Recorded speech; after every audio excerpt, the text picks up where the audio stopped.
আসসালামু আলাইকুম। শিমুরিনা কিচেনে আপনাদের সবাইকে স্বাগতম জানাচ্ছি। আজকে আমি আপনাদের সাথে শেয়ার করব দুটি ভিন্ন স্বাদে স্পেশাল পাকা বেলের শরবত রেসিপি। দেখতে দেখতে কিন্তু প্রচণ্ড গরম শুরু হয়ে গেল, আর এই প্রচণ্ড গরমের দাবদাহে একটু বেলের শরবত আপনার শরীরকে ঠান্ডা রাখতে সাহায্য করবে। বেলের শরবতের উপকারিতা নিয়ে নতুন করে আর কিছু বলার নেই। তো শুরু করা যাক ভিন্ন স্বাদের দুটি পাকা বেলের শরবত রেসিপি। শরবত করার জন্য এখানে আমি একটি পাকা বেল নিয়েছি। এখন আমি একটি শিলের মাধ্যমে ফেটে নিব। আপনারা চাইলে কিন্তু আচার দিয়েও ফেটে নিতে পারেন।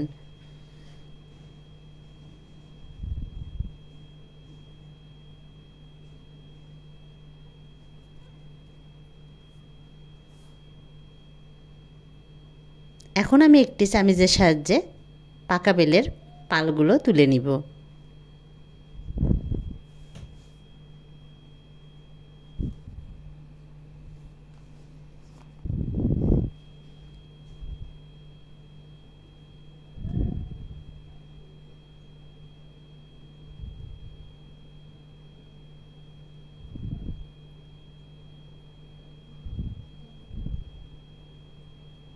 এই প্রচণ্ড গরমে পাকা বেলের শরবত কিন্তু শরীরকে ঠান্ডা রাখে। এছাড়াও আছে নানান গুণগুণ। এই তো এখানে আমার সবগুলো পাল তুলে নেওয়া হয়ে গেছে। এখন আমি একটু পানি দিয়ে পালগুলো নরম করে দিচ্ছি।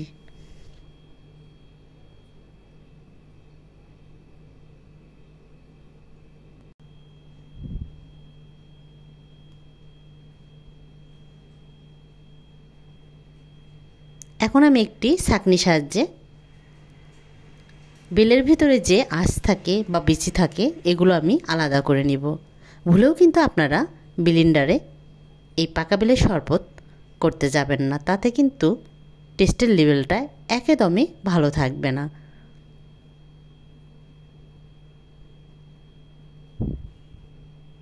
আর এই প্রচণ্ড গরমে নিয়মিত যদি আমরা পাকা বেলের শরবত খাই তাহলে কিন্তু পেট পরিষ্কার হবে, রক্ত পরিষ্কার হবে এবং শরীরের অবসাদ দূর করে শক্তি যোগাতেও জাদুকরী ভূমিকা রাখে। এই তো বেলের কাত আমার বের করে নেওয়া হয়ে গেছে। এখন আমি একটু পানি দিয়ে নিব। আপনারা আপনাদের পছন্দ অনুযায়ী পানিটা দিয়ে নেবেন, যে কেমন আপনি ঘন খাবেন অথবা পাতলা খাবেন। আর এখন আমি সামান্য পরিমাণ লবণ দিয়ে নিলাম। আর এখানে আমি চিনি দিয়েছি। চিনির ভিডিওটা দেওয়াটা স্কিপ হয়ে গেছে, যে কারণে আপনাদেরকে দেখাতে পারিনি। চিনির পরিমাণটা আপনারা আপনাদের স্বাদ অনুযায়ী দিয়ে নেবেন। এই তো মিক্সিং করা হয়ে গেল।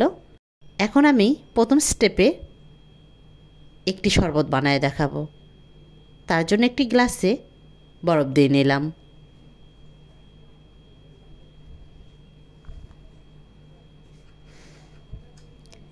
এখন আমি বেলের কাত দিয়ে দিচ্ছি।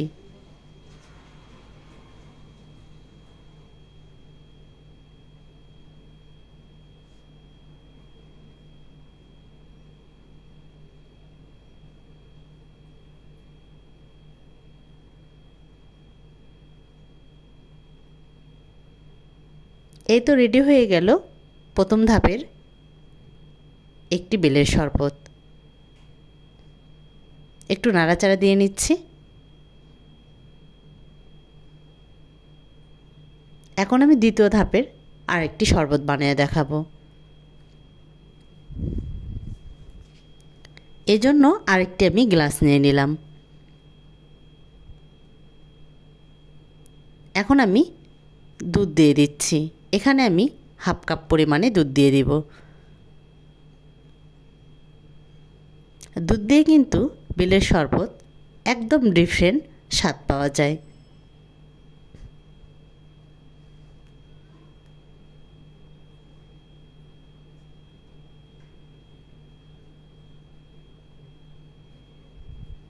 এখন আমি দিয়ে দিচ্ছি বেলের কাত।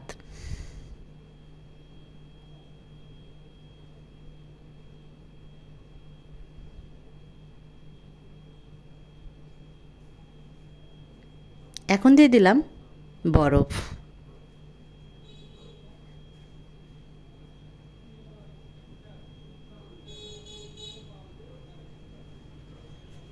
এখন আমি একটু মিক্স করে নিচ্ছি।